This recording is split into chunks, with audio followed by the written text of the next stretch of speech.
اللهم صل على سيدنا ومولانا وحبيبنا وشفيعنا محمد النبي الأمين محمد النبي الأمي الهاشمي الصلاة والسلام عليه وعلى آله وأصحابه ومن تبعهم بإحسان إلى يوم الدين. انشاءاللہ تعالی آج کے درس میں ہم قرآن اور سنت کی روشنی میں خوابوں پہ تھوڑی سی نظر ڈالنے کی کوشش کریں گے. اس کی وجہ یہ ہے کہ یہ اتنا طویل موضوع ہے اور اس کے اوپر علماء نے بڑی بڑی کتابیں لکھی ہیں اور احادیث کے ذخائر بھرے پڑے ہیں، قرآن کی تفاسیر بھری پڑی ہیں. تو ہمارا مقصد تو آج صرف یہی ہے کہ اس طرف توجہ دلائی جائے اور یہ بات بھی سمجھائی جائے کہ عموماً لوگ خواب دیکھنے کے بعد کسی سے بھی پوچھ لیتے ہیں. یہ کوئی ایسا مسئلہ نہیں ہے کہ جو آپ کسی سے بھی پوچھ لیں. بالکل اسی طرح جیسے دینی معاملات میں آپ احتیاط برتتے ہیں کہ ہر چیز کی اسپیشلائزیشن ہوتی ہے.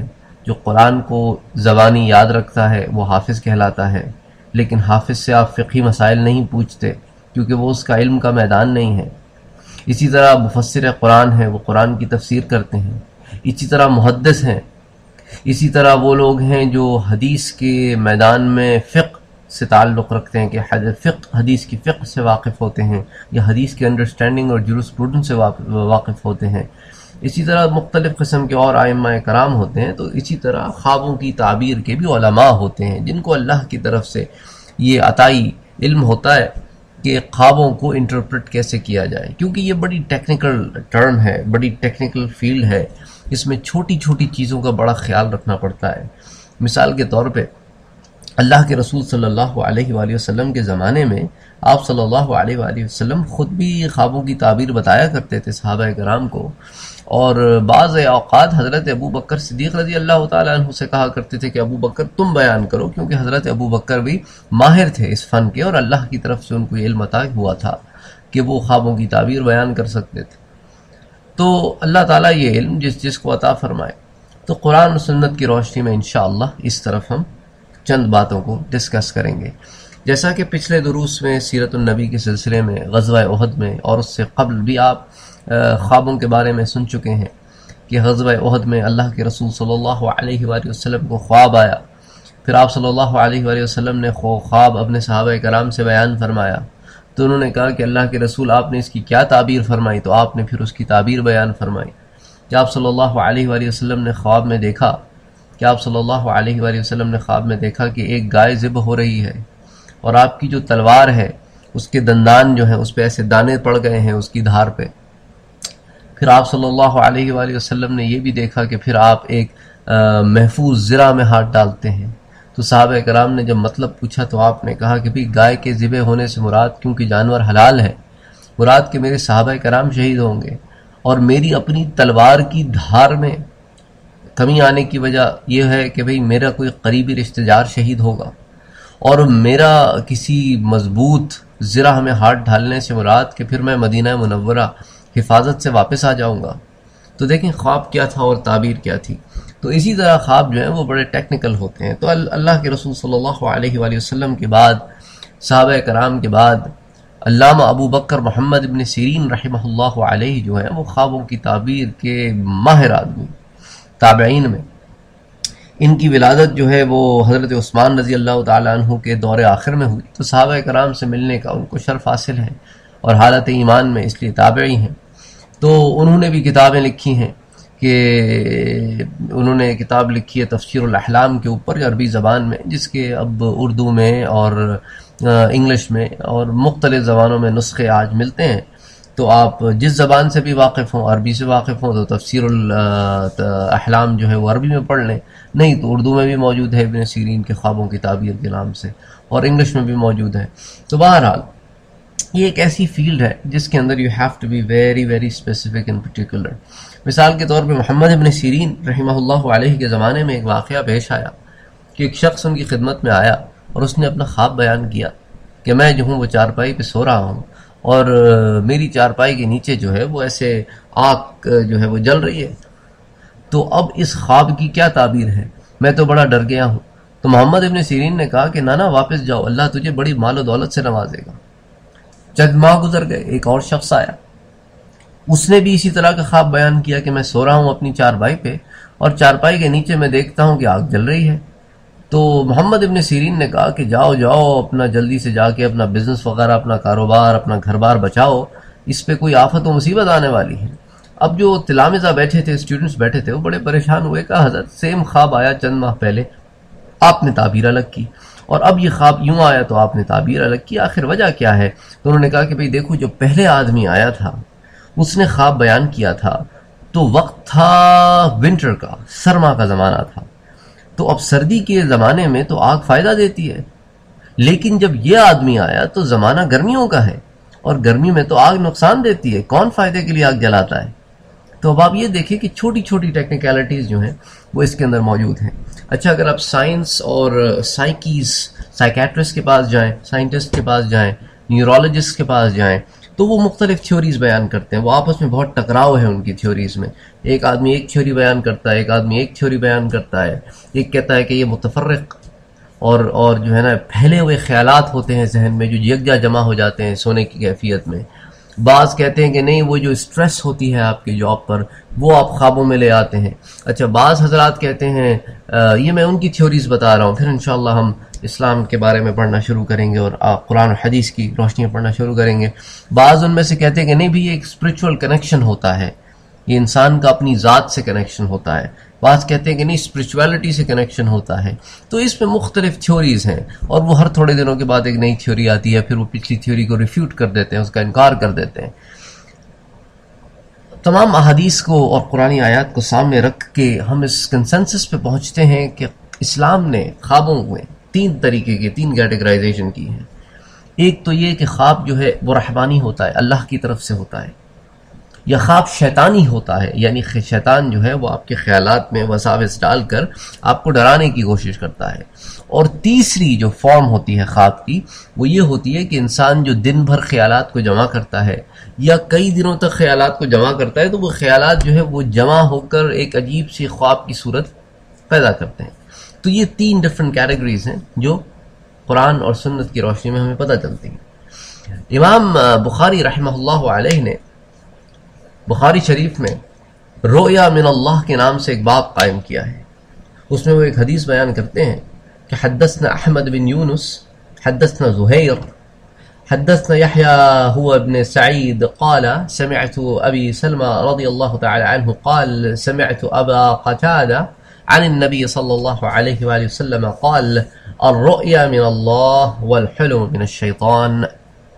ابو سلمہ رضی اللہ تعالیٰ عنہ سے سنا کہ انہوں نے حضرت ابو قتادہ رضی اللہ تعالیٰ عنہ سے سنا کہ نبی کریم صلی اللہ علیہ وآلہ وسلم نے فرمایا کہ اچھے خواب اللہ کی طرف سے ہوتے ہیں، کہ الرؤیا من اللہ، اور جو برے خواب ہوتے ہیں وہ شیطان کی طرف سے ہوتے ہیں۔ تو یہ جو ہے وہ ایک حدیث کے اندر ریفرنس اس طرح آتا ہے۔ اب آگے چلتے ہیں، اس بات کو آگے لے کے چلتے ہیں کہ اگر کوئی شخص خواب دیکھے تو کرے کیا، خواب اچھا دیکھے تو کیا کرے، اور خواب برا دیکھے تو کیا کرے۔ تو اس کو بھی ایک حدیث میں امام بخاری نے ہی جمع کیا ہے، اور مختلف اور دیگر کتب حدیث میں بھی کئی حدیث ملتی ہیں۔ میں نے کچھ بخاری کی حدیث لی ہیں، کچھ جامع ترمذی کی حدیث لی ہیں، تو اگر دیگر کتب میں اور بہت ساری ہیں، جس طرح میں نے آپ سے کہا کہ اٹس ناٹ پاسبل کہ ہم سارے اینگل سے اور ساری حدیث کو سامنے رکھتے ہوئے سارے ٹاپکس کو ایک مجلس میں کور کر سکیں، اس پہ تو باضابطہ ایک پوری سیریز ہو سکتی ہے۔ بہرحال حضرت صلی اللہ علیہ وآلہ وسلم سے حدیث، یہ حضرت امام بخاری نے حدیث مروی کی ہے کہ حدثنا عبداللہ بن یوسف حدثنا اللیث حدثني ابن الهاد عن عبد الله بن خباب عن أبي سعيد الخدري رضي الله تعالى عنه أنه سمع النبي صلى الله عليه وآله وسلم يقول، تو حضرت ابو سعید خدری رضی اللہ تعالی عنہ نے کہا کہ انہوں نے اللہ کے رسول صلی اللہ علیہ وآلہ وسلم کو یہ فرماتے ہوئے سنا کہ اذا رأى احدكم رؤيا يحبها فانما هي من اللہ، اگر تم میں سے کوئی شخص کوئی ایسا خواب دیکھے جو اس کو پسند آئے، جو اس کو اچھا لگے، جو اس کے دل کو سکون بخشے، تو یہ جو ہے وہ اللہ کی طرف سے خواب ہوتا ہے۔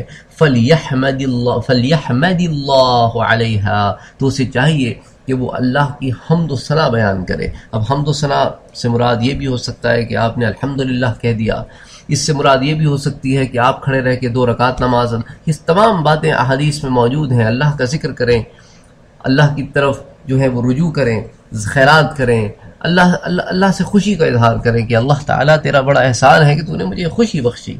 اچھا پھر آگے حدیث ہے کہ وَلْيُحَدِّثْ بِهَا، اور اس کو کسی ایسے آدمی سے ذکر کرو جو علم والا ہو، کیونکہ یہ بھی حدیث میں ایک اور حدیث میں موجود ہے کہ اپنے خوابوں کو علماء احلام جو ہیں یا وہ لوگ جو خوابوں کا علم رکھتے ہیں ان کے اوپر ذکر کرو، نہ کہ تم کسی بھی عام آدمی کے اوپر ذکر کر دو۔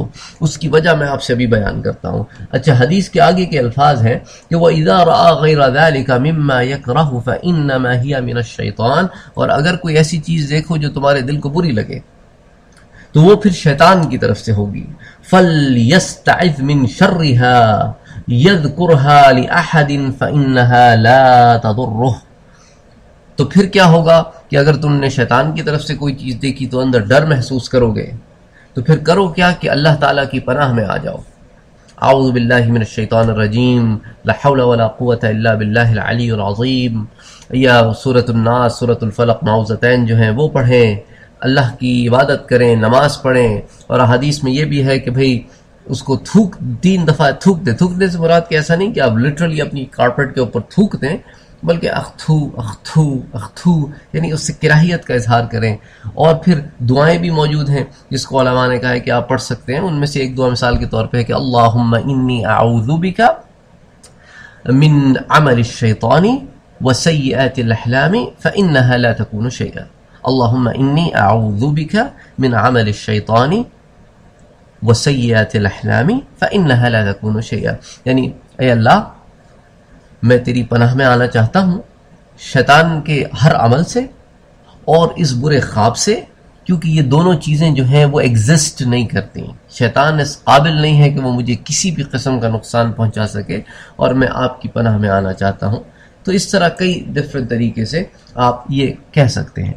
اسی طرح ایک اور بڑا امپورٹنٹ بات کہ اللہ کے رسول صلی اللہ علیہ وآلہ وسلم نے فرمایا، اس کو بھی امام بخاری نے جمع فرمایا اور دیگر کتب حدیث میں بھی آپ کو مل جائے گا، انہوں نے باب قائم کیا ہے کہ من رأى النبی صلی اللہ علیہ وآلہ وسلم فی المنام، کہ آپ صلی اللہ علیہ وآلہ وسلم کو خواب میں دیکھا جا سکتا ہے، اور جو دیکھے اس کے بارے میں اللہ کے رسول نے خود کیا فرمایا کہ حدثنا عبدان اخبرنا عبداللہ عن یونس عن الزہری حدثني ابو سلمہ ان ابا ہریرہ رضی اللہ تعالی عنہ قال سمعت النبی صلی اللہ علیہ وآلہ وسلم یقول، تو حضرت ابو ہریرہ رضی اللہ تعالی عنہ نے بیان کیا کہ میں نے نبی کریم صلی اللہ علیہ وآلہ وسلم سے سنا، آپ نے فرمایا من رآنی فی المنام فسیرانی فی الیقظہ، کہ جس نے مجھے خواب میں دیکھا تو کسی دن مجھے بیداری میں بھی دیکھے گا، وَلَا يَتَمَثَّلُ الشَّيْطَانُ بِي، اور شیطان میری صورت اختیار نہیں کر سکتا۔ یعنی کسی نے اگر اللہ کے رسول صلی اللہ علیہ وآلہ وسلم کو خواب میں دیکھا ہے تو آپ صلی اللہ علیہ وآلہ وسلم کو ہی خواب میں دیکھا ہے۔ تو یہ اس حدیث کا مقصد ہے کہ آپ صلی اللہ علیہ وآلہ وسلم کا روپ جو ہے، جو آپ کا عکس جو ہے، وہ شیطان دھار نہیں سکتا۔ تو جس نے آپ صلی اللہ علیہ وآلہ وسلم کو دیکھا ہے تو اس نے گویا آپ کو ہی دیکھا ہے۔ اچھا جہاں تک برے خیالوں کا تعلق ہے تو اللہ کے رسول صلی اللہ علیہ وآلہ وسلم کی جو حدیث میں نے آپ سے بیان فرمائی کہ جو برا خواب دیکھے تو وہ شیطان کی طرف سے ہوتا ہے، فَلْيَسْتَعِذْ مِنْ شَرِّهَا، تو اس کی شر سے اللہ کی پناہ میں آ جاؤ، وَلَا يَذْكُرُهَا لِأَحَدٍ فَإِنَّهَا لَا تَضُرُّهُ، اس خواب کو کسی پہ ذکر مت کرو، کسی پر بھی، نہ اپنی بیوی پر اگر شوہر ہو، یا اپنے میاں پر اگر بیوی ہو، یا اپنی ماں پر، اپنے بہن پر، اپنے بھائی پر، اپنی بیٹی پر، اپنے بیٹے پر، کسی پہ اس کو ذکر نہ کرو اور کبھی نقصان نہیں پہنچے گا۔ یہ اللہ کے رسول صلی اللہ علیہ وآلہ وسلم کے الفاظ ہیں جس کو علماء کوٹ کرتے ہیں۔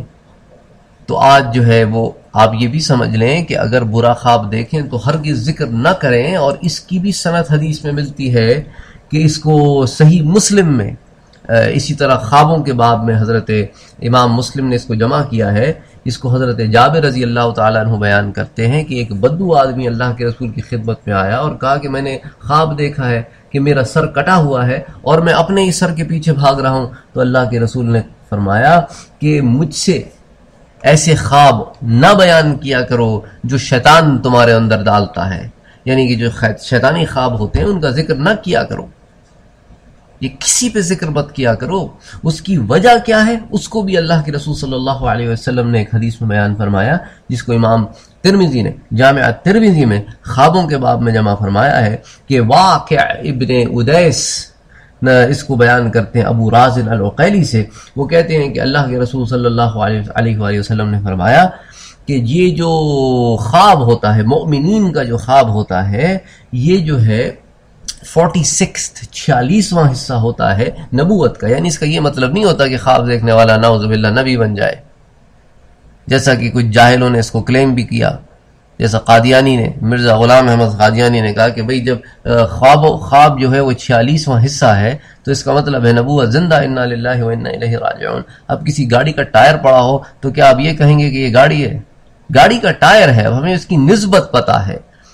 تو یہ جہالت کی باتیں ہوتی ہیں. بہرحال اللہ کے رسول صلی اللہ علیہ وآلہ وسلم نے فرمایا کہ یہ نبوت کا 46واں حصہ ہے. یعنی کہنے کا مقصد تھا کہ تمہارے رب سے ایک کنیکشن ہے جو میرے جانے کے بعد بھی اسٹیبلش رہے گا، کہ تمہارے رب کو تمہاری طرف کوئی اچھی بات القاء کرنی ہوگی تو وہ خوابوں کے ذریعے کر دے گا.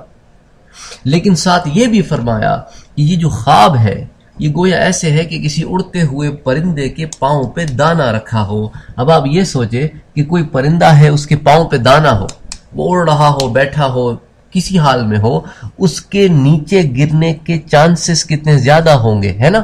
بہت زیادہ ہوں گے. تو کہا خواب کی مانند ایسی ہے.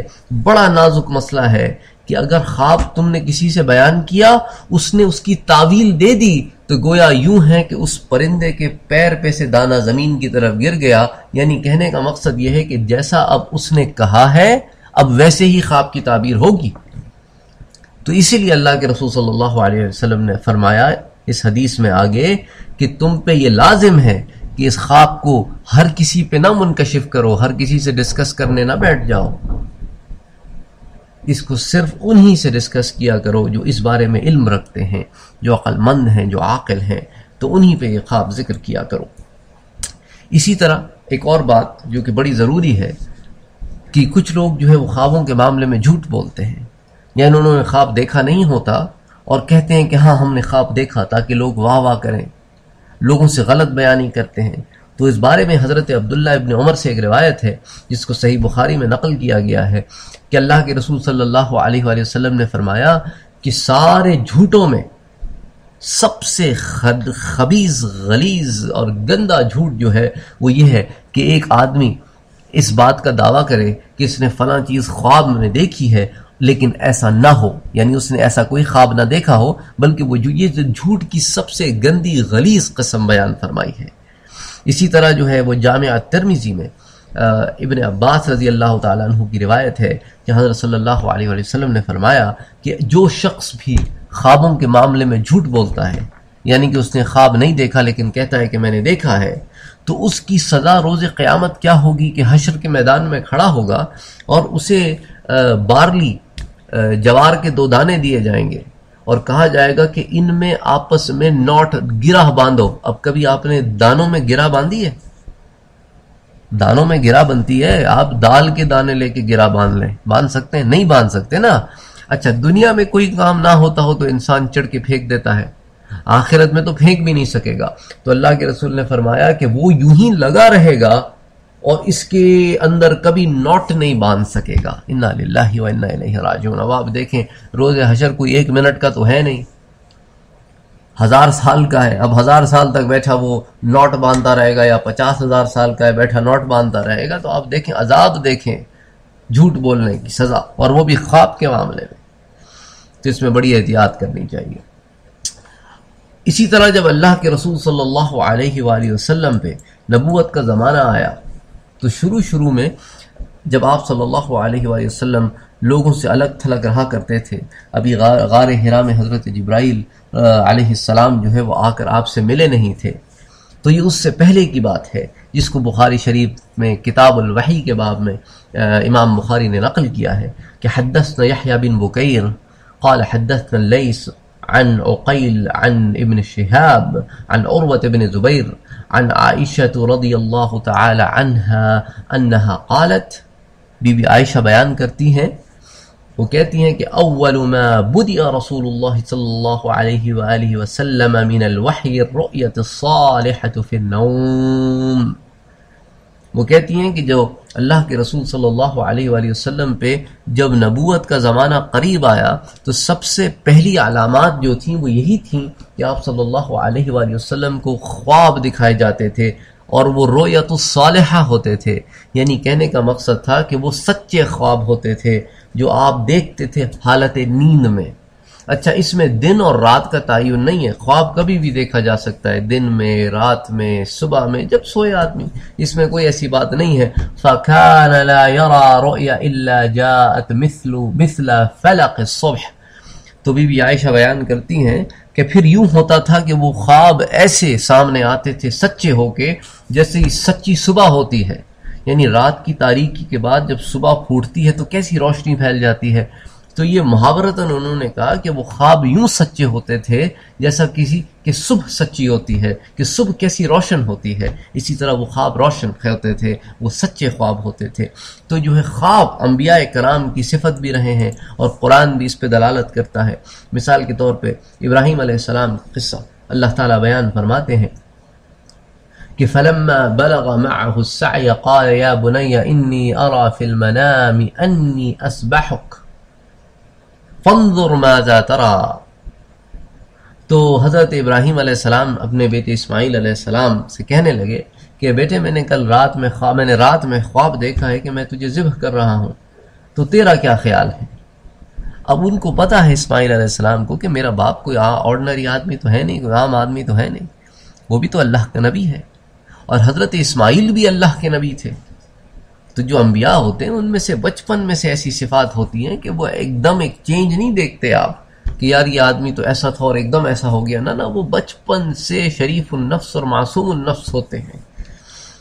تو حضرت اسماعیل علیہ السلام نے اپنے والد سے کہا قال یا ابتی افعل ما تؤمر، جو آپ کو حکم دیا گیا ہے آپ کریں. ستجدنی انشاءاللہ من الصابرین، آپ مجھے صبر کرنے والوں میں سے پائیں گے. تو اس کے بعد ابراہیم علیہ السلام لے گئے اپنے بیٹے کو، اس کو زمین پہ لٹایا اور اس کو ذبح کرنا چاہا. تو اب اس کے بعد جو ہے وہ اللہ تعالیٰ نے ابراہیم علیہ السلام کو جب وہ ذبح کرنے لگے اور چھری اس کی گردن پہ رکھی اور چاہا کہ ذبح کر دیں، وَنَادَيْنَاهُ أَن يَا إِبْرَاهِيمُ قَدْ صَدَقْتَ الرُّؤْيَا إِنَّا كَذَلِكَ نَجْزِي الْمُحْسِنِينَ. تو اللہ تعالیٰ نے ابراہیم علیہ السلام کے جو بیٹے ہیں ان کی جگہ جو ہے وہ بھیڑ کو رکھ دیا، اور پھر ابراہیم علیہ السلام کو آواز دی اور کہا کہ ابراہیم تم نے اپنا خواب سچ کر دکھایا، اور پھر ہم نیکوکاروں کو اجر عظیم دیا کرتے ہیں. اور ان ھذا لہو البلاء المبین، اور یہ تو ہماری طرف سے ایک آزمائش تھی. تو یہ اللہ تعالیٰ نے خواب میں حضرت ابراہیم علیہ السلام کو ایک چیز دکھائی اور انہوں نے اس کو حقیقت کرنا چاہی، تو اللہ تعالیٰ نے ان کو اس سے بہتر حقیقت دی کہ ایک طرف تو ابراہیم علیہ السلام کے بیٹے کو بچا لیا، پھر ان کی اولاد سے اللہ کے رسول صلی اللہ علیہ وآلہ وسلم پیدا ہوئے، پھر اس کے علاوہ ایک زبردست ٹریڈیشن دے دیا اولاد ابراہیم میں کہ جس کو ہم آج بھی فالو کرتے ہیں حج میں، کہ ذبح عظیم، جسے اللہ نے قرآن میں کہا کہ ہم نے انہیں ذبح عظیم کی نعمت عطا فرمائی کہ ہم بھی تو ذبیحہ دیتے ہیں. اللہ اکبر، اسی یاد میں دیتے ہیں. اسی طرح یوسف علیہ السلام کے معاملے میں سورہ یوسف میں تو خواب بھرے پڑے ہیں.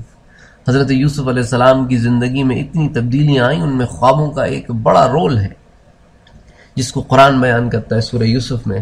آیا نمبر 4 سے یہ سٹارٹ ہوتا ہے اور پھر آپ مختلف مقامات پہ دیکھیں گے کہ خواب جو ہیں ان کی کیا کیا اہمیات ہیں. مثال کے طور پہ اللہ کا قرآن کہتا ہے کہ یوسف علیہ السلام ابھی بچے ہیں، باپ کے پاس ہیں اور ایک خواب دیکھتے ہیں، لیکن وہ خواب سب کے سامنے اپنے باپ پہ بیان نہیں کرتے، بلکہ اکیلے میں اپنے باپ سے ملتے ہیں اور اکیلے میں اس کے ساتھ بیٹھتے ہیں اور اس کو کہتے ہیں جس کو قرآن کہتا ہے اِذْ قَالَ يُوسُفُ لِأَبِيهِ يَا أَبَتِ إِنِّي رَأَيْتُ 11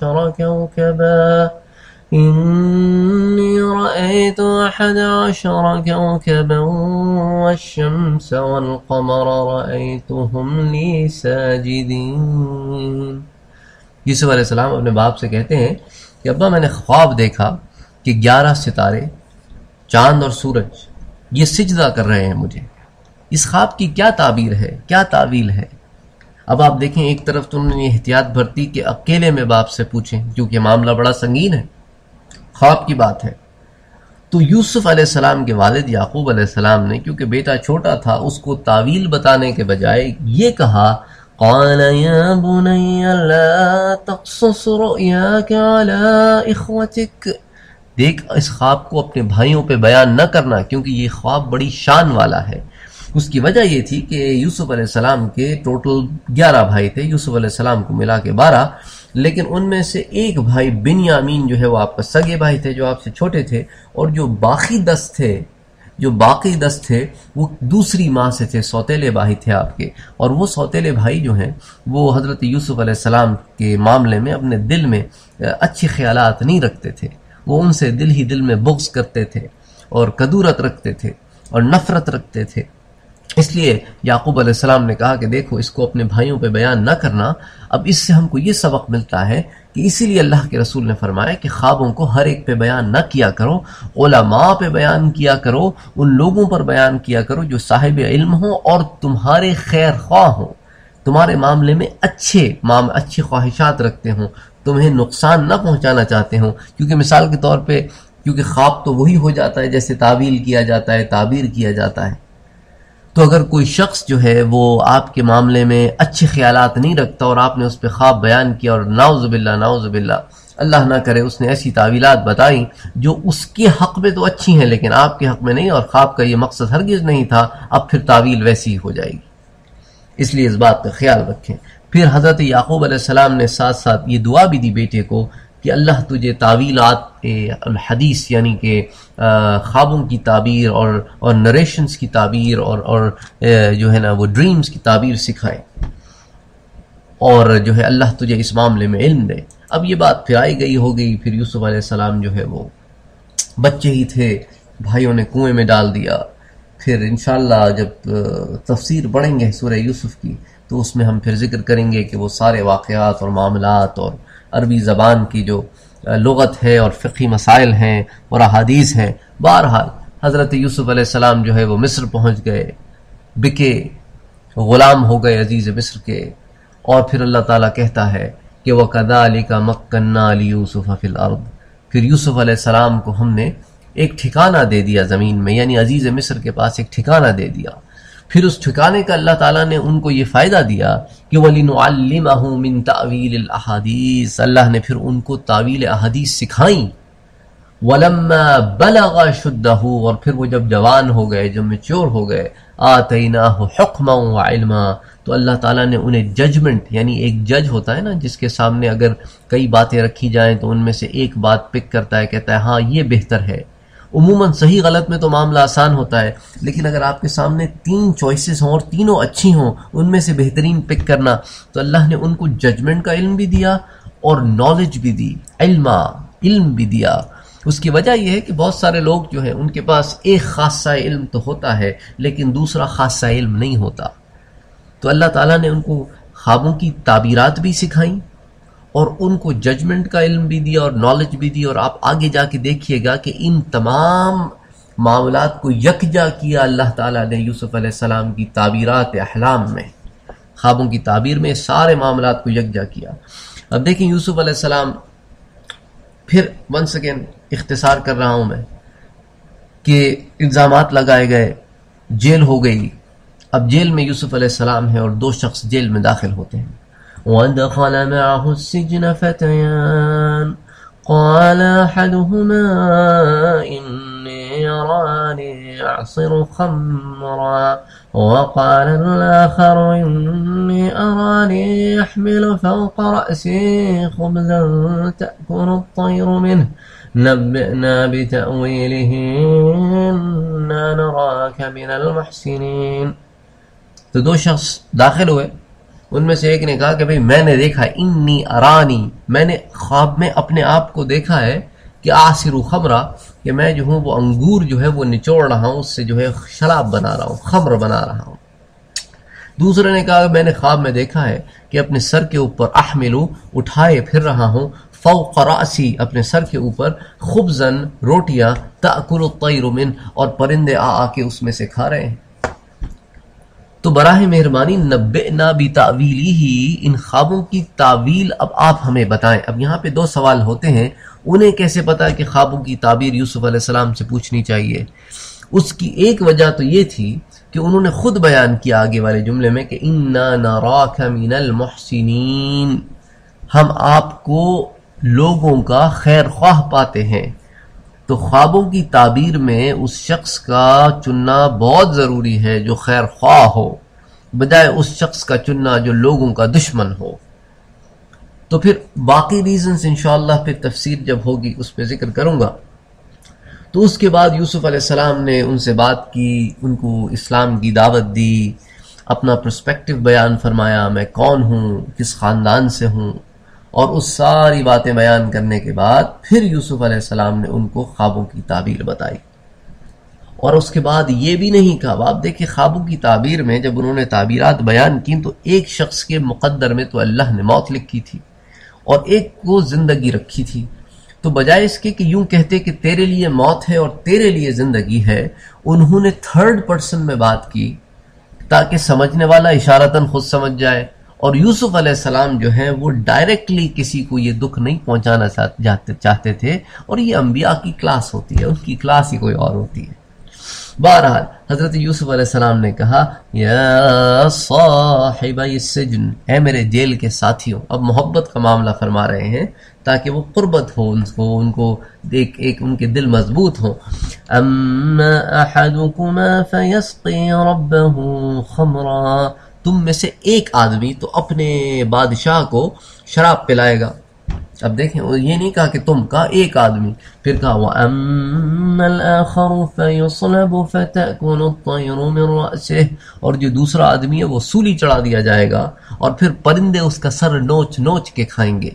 اور خوابوں کی تعویل بتانے میں سیکوینس وہی رکھی جو بتانے والوں کی سیکوینس تھی، کہ جس شخص نے خواب پہلے بیان کیا اس کو تعویل بھی پہلے دی، جس نے بعد میں بیان کیا اس کو تعویل بھی بعد میں دی۔ اب لیکن یہ الفاظ استعمال نہیں کیے کہ یہ تیرا خواب کی تعبیل ہے، یہ تیرے خواب کی تعبیل ہے، تو اب سمجھنے والا خود سمجھ جائے۔ پھر آگے یہ بھی فرما دیا کہ قضی الامر الذی فیہ تستفتیان، بس اب جو میں نے بیان کر دیا ہے تم سے خوابوں کی تعبیر کے معاملے میں اب ہوگا یہی۔ تو اس سے بھی علماء نے یہ مسئلہ نکالا ہے، اور پھر احادیث بھی میں آپ کے سامنے بیان کر چکا ہوں کہ بس ایک دفعہ پھر تعویل نکل جائے نا خواب کی کسی کی زبان سے تو بس پھر ویسے ہی ہو جاتی ہے۔ اور اس میں سے جو شخص آزاد ہو رہا تھا اس کو اکیلے میں لے گئے تاکہ دوسرے کے لیے ایسا نہ ہو کہ اس کے دل پہ برا ہو۔ اس سے کہا کہ بھی دیکھو جب تم یہاں سے نکل جاؤ گے، وقال للذی انہ ناج منہم اذکرنی عند ربک، تو جب تم یہاں سے نکل جاؤ گے تو میرا ذکر اپنے بادشاہ سے کرنا، تاکہ یہاں سے نکلنے کا میرا بھی کوئی معاملہ ہو۔ میں کوئی مجرم تھوڑی ہوں جو یہاں لا کے بند کر دیا گیا ہوں، میں تو بند کیا گیا ہے یہاں لا کے غلط فہمی میں، ناجائز الزامات میں۔ تو خیر بہرحال وہ باہر نکلا اور وہ بھول گیا کہ یوسف علیہ السلام جو ہے اس نے اس سے کیا کہا تھا۔ تو کئی سال گزر گئے، اس کے بعد بادشاہ نے ایک خواب دیکھا، وقال الملك انی ارى 7 بقرات سمان یأکلہن 7 عجاف۔ بادشاہ نے خواب دیکھا کہ 7 جو ہے وہ موٹی گائیں ہیں اور 7 جو ہیں وہ دبلی پتلی گائیں ہیں، اور جو دبلی پتلی گائیں ہیں وہ موٹی گایوں کو کھا رہی ہیں۔ وَسَبْعَ سُنبُلَاتٍ خُضْرٍ وَأُخَرَ يَابِسَاتٍ، اور 7 خوشے دیکھے گندم کے جو کہ ہرے تھے، اور باقی 7 دیکھے جو بالکل بوسیدہ ڈرائیڈ اپ تھے۔ اب بڑا پریشان ہوا، اگلے دن دربار میں بلایا لوگوں کو اور کہا کہ یا ایھا الملأ افتونی فی رؤیایا ان کنتم للرؤیا تعبرون، کہ اے میرے درباریوں مجھے یہ تو بتاؤ کہ ان خوابوں کی تعبیر کیا ہے، میں تو بڑا پریشان ہوں یہ خواب دیکھنے کے بعد، اس میں سے اس کی تعبیر بتاؤ مجھے اگر تم جانتے ہو کہ اس کی تعبیر کیا ہے۔ اب انہوں نے بڑا زور لگایا لیکن ان سے تو تعبیر نہ ہوئی، تو آخر میں کہنے لگے کہ قالوا اضغاث احلام، معلوم یہ ہوتا ہے کہ یہ کوئی متفرق خیالات ہیں، آپ کو سٹریس ہو گئی ہے، یہ جو حکومتی معاملات ہیں ان کو دیکھتے دیکھتے یہ متفرق خیالات آپ کے ذہن میں جمع ہو گئے جنہوں نے خواب کی شکل اختیار کر لی ہے۔ اور سچی بات تو یہ ہے کہ وما نحن بتاویل الاحلام بعالمین، اور ہم تو پڑھے لکھے نہیں ہیں اس معاملے میں کہ خوابوں کی تعبیر بیان کریں۔ اب آپ دیکھیں وہ اس بات کی دلالت دے رہے ہیں کہ خوابوں کی تعبیرات بیان کرنا باضابطہ کوئی علم ہے، جس کو اس زمانے میں بھی وہ علم مانتے تھے اور اللہ نے بھی اس کو علمی بیان کیا ہے۔ اور اس امت میں بھی علم ہی بیان کیا ہے. یہ تو ہماری کم عقلی ہے کہ ہم قرآن کو غور سے نہیں پڑھتے. تو اس کے بعد وہ شخص جو وہاں موجود تھا، جو بادشاہ کو شراب پلانے پہ مامور تھا، جو یوسف علیہ السلام کا ساتھی تھا، اس کو پھر بات یاد آئی یوسف علیہ السلام کی. اس نے کہا بادشاہ سے کہ میں ایک شخص کو جانتا ہوں جو جیل خانے میں قید ہے، اور اس نے ہمیں بھی ہمارے خوابوں کی تعبیر بتائی اور ویسی ہی ہوا جیسے اس نے بتایا. تو اگر آپ کی اجازت ہو تو میں جیل خانے میں جاؤں اور اس سے تعبیر پوچھ کے آؤں. تو بادشاہ نے کہا ٹھیک ہے.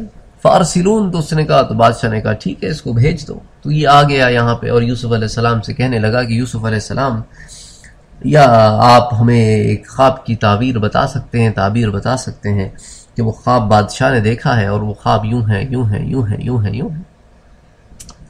یوسف علیہ السلام نے بجائے اس کے، ہمارے جیسا کوئی آدمی ہوتا تو فوراً کہتا کہ اچھا اب ضرورت پڑی ہے تو آ گئے ہو، ورنہ میرے بارے میں تو بھول گئے تھے.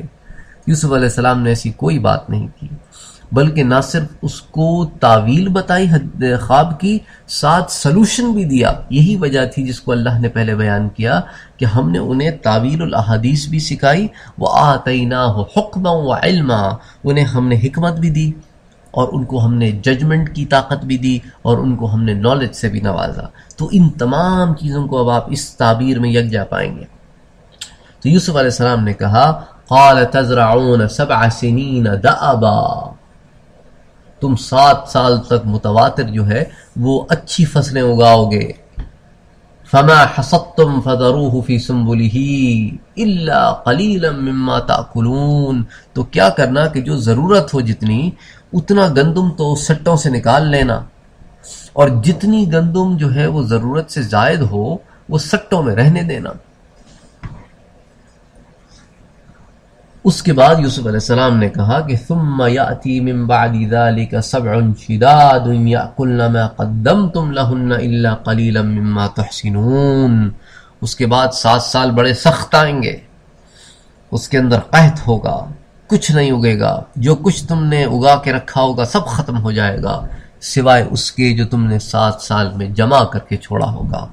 پھر تم ان سٹوں میں سے گھیوں نکال کے اس کو تم استعمال کرتے رہنا، اور اس سے فائدہ یہ ہوگا کہ تمہیں تو قحط کا افیکٹ نہیں ہوگا، بلکہ جو آس پاس کے لوگ قحط سے متاثر ہو کے تمہارے پاس آئیں گے تو تمہارے پاس زر مبادلہ یعنی فورن ایکسچینج کی ایک صورت پیدا ہو جائے گی.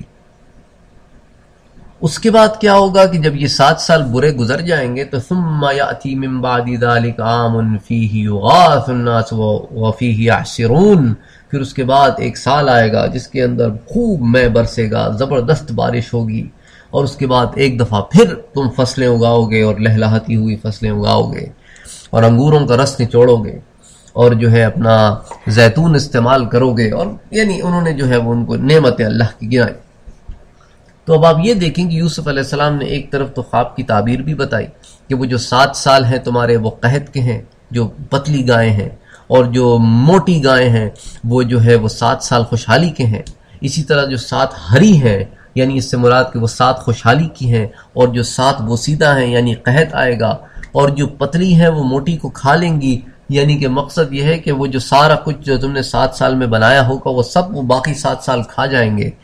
لیکن اب اس سے تم کرو گے کیا؟ اس میں ان جو 7 سال جو اچھے ہیں اس میں تم کرنا یہ کہ تم یہ چیزیں جمع کر لینا تاکہ ان 7 سال میں تمہارے کام آئے جبکہ یہ چیزیں جو ہیں وہ تمہارے پاس کم ہو جائیں گی. اور پھر ساتھ ساتھ انہوں نے یہ بھی بتایا کہ ایک اچھا دور بھی آئے گا. تو یہ وہ بات تھی جو تعویلات میں علم رکھنے سے رکھتی تھی. اچھا، پھر اسی طرح آخر میں آخر سورت کے آخر میں جب یوسف علیہ السلام کا سارا خاندان سمٹ کے، ان کے اب والد، ان کی والدہ، ان کے بھائی سارے جو ہے وہ مصر آتے ہیں اور یوسف علیہ السلام کے دربار میں آتے ہیں، تو ورفع ابویہ علی العرش، تو وہ اپنے ماں باپ کو اپنے ساتھ تخت پر بٹھاتے ہیں، تھرون پر بٹھاتے ہیں. وخروا له سجدا، تو سارے بھائی 11 کے 11 اور ماں باپ ان کے آگے سجدہ ریز ہو جاتے ہیں. یہ پچھلی امتوں میں جائز تھا، لیکن امت محمد مصطفیٰ صلی اللہ علیہ وآلہ وسلم میں سوائے خدا کی ذات کو کسی کو سجدہ کرنا جائز نہیں ہے. لوگوں نے جو تعویلات بنائی ہے نا کہ یہ سجدہ احتراماً ہے، یہ سجدہ جو ہے عبادت کا ہے، اس کی کوئی دلالت نہیں ہے، یہ بس اپنی طرف سے مفروضے ہیں. تو خیر بہرحال اس امت میں ایک چیز جائز تھی، اس امت میں وہ چیز جائز نہیں ہے، اب صرف خدا کو سجدہ ہو سکتا ہے۔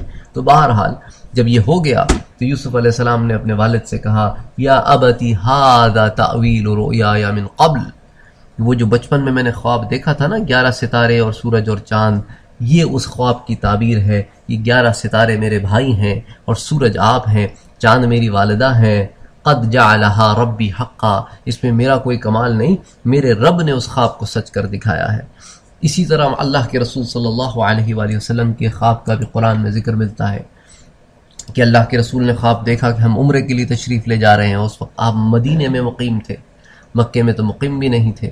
تو اس وقت وہ زمانہ تھا کہ کفار سے جنگ بھی چل رہی تھی، خندق ہو چکی تھی، تو آپ آئے یہاں پر، لیکن آپ کو عمرہ نہیں کرنے دیا گیا اور صلح حدیبیہ ہوئی، اور اس کے اگلے سال پھر آپ عمرہ کرنے آئے۔